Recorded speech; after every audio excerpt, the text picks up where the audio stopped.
नमस्कार ସାଙ୍ଗମାନେ ଆପଣମାନେ ପାଇଁ ନେଇ ଆସିଛି ଆଉ ଗୋଟେ ଭିଡ଼ିଓ। ଯେପରି ଦେଖିପାରୁଥିବେ ଚିକେନ ବିରିୟାନୀ। ତ ଚିକେନ ବିରିୟାନୀ ମୁଁ ମଗାଇ ଦେଇଛି।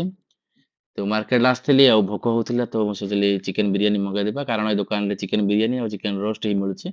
ଆଭେଲେବଲ୍ ଅଛି ମାତ୍ର ଆଉ କିଛି ସମୟ ପରେ ମତଲବ ସନ୍ଧ୍ୟା ଟାଇମରେ ସବୁ ଆଇଟମ ମିଳିପାରିବ। ମୁଁ ଆସିଥିଲି କିଛି ସନ୍ଧ୍ୟା ପୂର୍ବରୁ ଆସିଥିଲି ତ ସେଥିପାଇଁ ଦିଟା ଆଇଟମ ମୋତେ ଆଭେଲେବଲ୍ ଥିଲା ତ ମୁଁ ମଗାଇ ଦେଇଛି।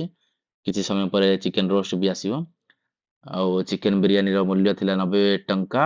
ଆଉ ଗ୍ରେଭି ସହ ଚଟନି ଫଟନି ତୋଳା ଦେଇଛି, ପିଆଜ ଫିଆଜ ଦେଇଛନ୍ତି। ତ ବାକି ଦେଖିପାରିବେ ଗ୍ରେଭି ଠିକ୍ ଠାକ୍ ଥିଲା, ବିରିୟାନୀ ବି ମଧ୍ୟ ଟେଷ୍ଟ ଥିଲା, କ୍ୱାଣ୍ଟିଟି ଥୋଡ଼ାसा କମ୍ ଲାଗିଲା ମୋତେ। ବାକି ଆପଣମାନେ କମେଣ୍ଟ କରିବେ କେମିତି ଲାଗିଲା। ତ ଚିକେନ 2 ପିସ୍ ଦେଇଥିଲେ। ଚିକେନ 2 ପିସ୍‌ରେ ଚିକେନ ଟେଷ୍ଟ ଥିଲା, ବାକି ବିରିୟାନୀ ବି ବଢ଼ିଆ ଥିଲା।